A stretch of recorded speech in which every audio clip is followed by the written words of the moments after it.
Assalamualaikum Ustaz. Waalaikumsalam warahmatullahi wabarakatuh. Saya mau tanya, ada orang tua masih hidup tapi dia membagi harta warisan kepada anaknya, namun ada satu anaknya tidak dia kasih karena sikit pun tak dia kasih. Gimana itu Pak Ustaz? Kalau dibagi waktu masih hidup namanya hibah. Kalau dibagi masih hidup tapi diserahkan sesudah mati namanya wasiat. Wasiat tak boleh lebih dari total sepertiga harta. Itu ruko yang ada di Batam ku kasih untuk kau, tapi nanti sesudah aku mati, apa namanya? Wasiat. Ternyata harga ruko itu 1 miliar. Harga ruko 1 miliar, warisan dia totalnya 2 miliar. Maka yang sah untuk si anak hanya 666 juta. Yang 1,3 mesti tetap dibagi kepada ahli dua. Kalau serahkan masih hidup, ambillah bulat-bulat, namanya hibah, tak ada batasannya. Kalau diserahkan setelah mati namanya wasiat. Dibagikan ketika hidup baru diserahkan setelah mati namanya wasiat. Adapun pembagian harta warisan sesudah mimda tema taya bawati. Jelas. Jadi ini kenapa pula masih hidup sudah bagi harta warisan? Inilah gara-gara tak mengaji. Makanya kalau ada acara pengajian, jangan lagi pengajian arisan, judulnya sabar, tawakal. Pengajian arisan kita pada bulan Januari 2021 ini adalah tentang warisan. Apa itu warisan? Bagaimana pembagian warisan? Bolehkah warisan dibagi ketika hidup? Apa nama hibah? Apa itu wasiat? Supaya jangan salah kaprah. Ini banyak orang tua kalau udah cerita warisan, Bu, gimana masalah warisan? Jangan tanya warisan, aku belum mati lagi. Padahal setelah mati menyimpan warisan sama dengan bom atom, bom waktu yang akan meledak. Ini saya menduga bahwa si bapak ibu ini marah kepada anaknya yang satu ini, maka biar supaya jangan dapat dibaginya. Ini untuk kau, untuk kau. Adapun kau matilah kau tak dapat. Tak bisa. Maka kita kalau salah jangan salah 2 kali. Dulu salah kita karena tak mendidik dia. Dulu salah kita mengajar dia. Sekarang dia menjadi pemabuk, pecandu narkoba. Yang salah kita atau dia? Kita yang salah. Maka pembagian harta warisan hak dia ada pada harta kita, karena dia adalah anak kita. Dia tak pernah minta jadi anak kita, kita pun tak pernah minta dia jadi anak kita. Allah yang mengirimkan dia ke rahim ibu. Didik dia dengan baik. Kalau sudah dididik dengan baik tak juga baik. Takdir seperti Nabi Nuh punya anak Kan'an, tapi dia tetap punya jatah harta setelah kita meninggal. Bagilah menurut ilmu faraid pembagian harta warisan. Walakum nisfu ma taraka azwajukum illam yakul lahunna walad. Kamu suami dapat setengah harta istrimu kalau tak ada anak. Fa in kana lakum waladun falahunna rubu'u. Kalau kamu punya anak maka istri dapat 1/4, istri dapat 1/8. Fa in kana lahunna waladun falakumur rubu'u. Kalau ada anak suami dapat 1/4. Kalau tak ada anak suami dapat setengah. Istri dapat 1/4 kalau tak ada anak. Kalau ada anak, istri dapat 1/8. Anak laki-laki, lizakari mislu hazil unsayain. Anak laki-laki dapat 2 kali bagian anak perempuan. Jadi kalau anak perempuan 25 juta, anak laki-laki 50 juta. Karena laki-laki lebih besar tanggung jawabnya. Laki-laki membiayai nikah, laki-laki mengasih nafkah, laki-laki menjadi kepala rumah tangga, laki-laki mengasih mahar. Itulah maka laki-laki diberikan kelebihan, bukan karena Islam diskriminatif. Maka jelaskan nih kepada anak cucu kita, kalau tidak nanti kita akan salah, anak cucu kita akan salah, dan dia menjadi mengalir amal salah, bukan amal ya. Apakah kalau lagi haid boleh baca Quran melalui aplikasi di handphone? Orang yang sedang menstruasi, maaf beribu maaf, tak boleh megang Quran. tak boleh bawa Quran, tak boleh baca Quran, tak boleh masuk masjid, tak boleh sholat, tak boleh tawaf, tak boleh puasa. 7 menurut fikih Islam wa adillatuh Syekh Wahbah Zuhaili. Tak boleh megang Quran, tak boleh bawa Quran, tak boleh baca Quran, tak boleh masuk masjid, tak boleh sholat, tak boleh tawaf, tak boleh puasa. Itu mazhab yang saya pakai. Lalu Pak Ustadz, kalau baca Quran melalui aplikasi, membaca Quran bagi perempuan yang haid boleh dua catatan pengecualian. Pertama, dia hafal Quran. Orang hafal Quran paling tidak mengulangi hafalannya 1 hari 2 juz. Kalau tak diulangi 2 juz hilang. Maka ibu yang punya anak hafal Quran, berarti 1 hari 2 juz mengalir pahala untuk ibu, baik hidup maupun mati. Lalu kemudian 1 bulan 2 kali khatam, setahun 24 kali khatam. Beruntungnya punya anak hafal Quran. Mudah-mudahan anak kita hafal Quran. Hafal Quran anak gadis kita, dia mengulang 1 hari 2 juz, dia boleh mengulang an zahri qalbin, dalam hati. Maka nanti kalau ibu nampak ada anak ibu diam aja, itu dia sedang ngulang hafalan. Kalau dia hafal Quran, kalau tak hafal tak tahulah tak apa dia.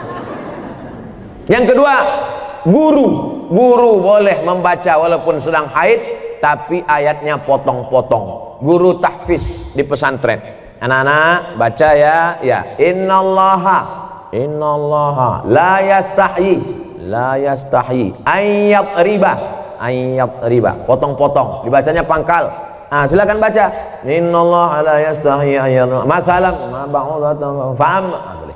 Tak boleh dia baca normal macam orang yang sedang dalam keadaan suci, karena Quran itu suci sedangkan dia dalam keadaan haid, dalam keadaan kotor secara spiritual, bukan secara zohir. Karena perempuan itu tetap bersih tapi tidak suci. Bersih tubuh, sama macam maaf orang junub, badannya bersih tapi tidak suci menurut pandangan hakikat. Ini yang paling penting dipahami.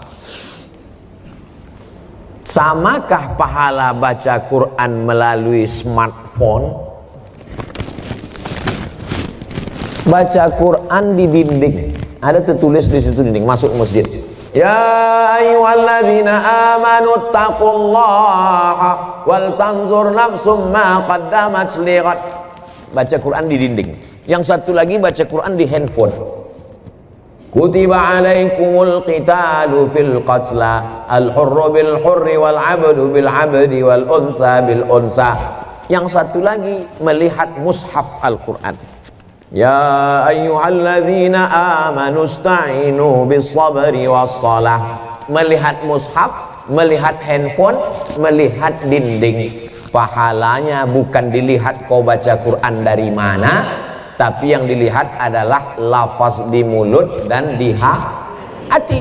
Mulut fasih, tahsin, tajwid, hati ikhlas. Walaupun kau baca di pelepah kurma. Ada Quran zaman sahabat Nabi, Quran macam kita dicetak sekarang? Mana ada? Pakai resleting pula lagi. Kenapa kau tak pernah baca Quran ini? Saya sebetulnya mau baca Pak Ustaz, terus resletingnya macet terus tiap hari. Oh, kasihlah minyak jelantah. Dulu Quran ditulis di pelepah korma, di tulang onta, di batu yang, batu apa namanya itu? Batu lepes, batu ceper macam piring, ditulis. Jadi Quran tidak dilihat di mana, mau di kertas. Kertas adanya bambu yang ditumbuk, bambu, tahu bambu? Buluh, ditumbuk halus jadi bubur, dijemur. Itulah asal muasal kertas dari Cina. Lalu kemudian ada kertas satu lagi di Mesir, pohon bardi, tumbuhnya di tepi sungai Nil, disusun-susun melintang membujur, dipres pakai tanah liat, dijemur. Namanya kertas papirus. Kertas paling tua dua, satu dari Mesir, Fir'aun, satu dari Cina. Lalu kemudian barulah belakangan datang kertas masuk ke kota Makkah. Jadi Quran ditulis di kertas, di batu lepes, di tulang onta, di pelepah korma. Yang dilihat bukan baca di mananya, tapi yang dilihat adalah pelafazan mulut dan keikhlasan hati. Ini Qurannya bukan main lagi. mahal minta ampun, 30 juta harga Quran, diletakkan di lemari tamu di depan. Setiap tamu yang datang menengok macam menengok kucing. Bukan Quran itu yang mahal. Quran mahal adalah Quran yang dibaca.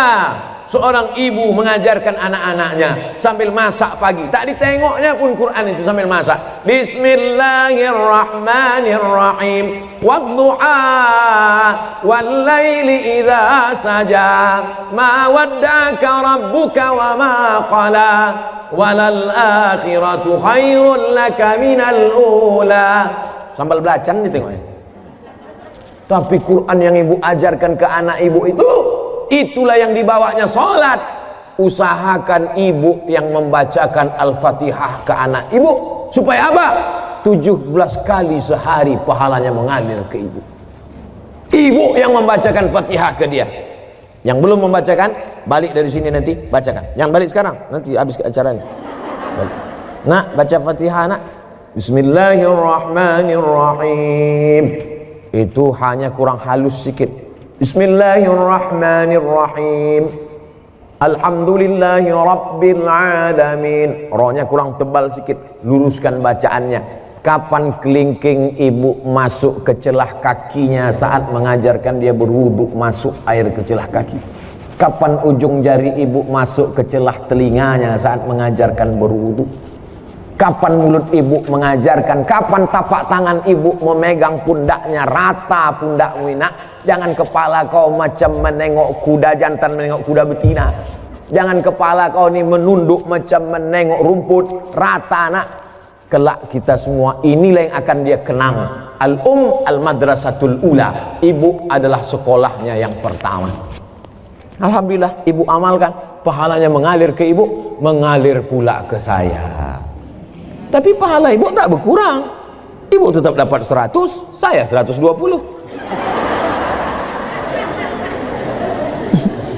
Karena saya tengok ibu macam-macam tak setuju. Assalamualaikum Pak Ustaz. Waalaikumsalam warahmatullahi wabarakatuh. Apakah seorang istri berdosa bila menolak diajak hubungan jarak jauh? Karena semenjak pandemi kita tak bisa berkumpul. Macam mana hubungan jarak jauh?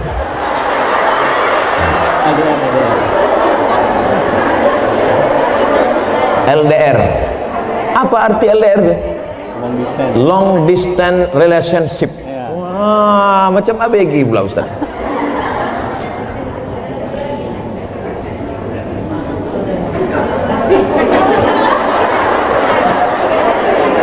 Wa'ashiruhun nabil ma'ruf. Dulu waktu akad nikah, suami ibu disuruh Pak Kua membaca ayat. Baca ini, wa'ashiruhun nabil ma'ruf. Berhubungan baiklah kamu dengan dia dengan cara ma'ruf. Ma'ruf diambil dari kata urf. Urf artinya baik menurut syariat Islam, menurut Quran, menurut sunnah, menurut kebiasaan. Maka selama tidak bertentangan dengan Quran, dengan sunnah, menurut kebiasaan, maka hubungan itu ma'ruf. Hubungan itu baik. Tapi kalau bertentangan maka tidak baik. Baik dan tak baik standarnya bukan akal. Baik dan tak baik itu dalam Islam standarnya adalah Quran dan sunnah Rasulullah Sallallahu Alaihi Wasallam. Saya mau tanya apa hukumnya menikah dengan wali tapi bukan dari ayah, abang atau adik laki-laki? Lalu dengan apa kau nikah? La nikaha, tidak sah nikah illa biwaliin, kecuali dengan wali. Wali itu siapa? Ayah, tak ada ayah. Datuk, tak ada datuk. Abang, tak ada abang. Adik laki-laki, tak ada adik laki-laki. Abang ayah laki-laki, tak ada abang ayah laki-laki. Adik ayah laki-laki, tak ada adik ayah laki-laki. Saudara punya abang ayah tu punya anak laki-laki. Sampai begitu perwalian itu ada orang, tapi insya Allah yang enam itu adalah, kecuali dia disapu angin puting beliung hilang semua. Andai dia anak yang ditemukan dalam kardus, namanya binti kardus, tak ada walinya, macam mana? Fasultanu waliyun man la waliyalaha. Maka sultan menjadi wali bagi orang yang tak punya wali. Siapalah wali orang perempuan di Batam kalau tak ada walinya? Sultan Kerajaan Riau Lingga.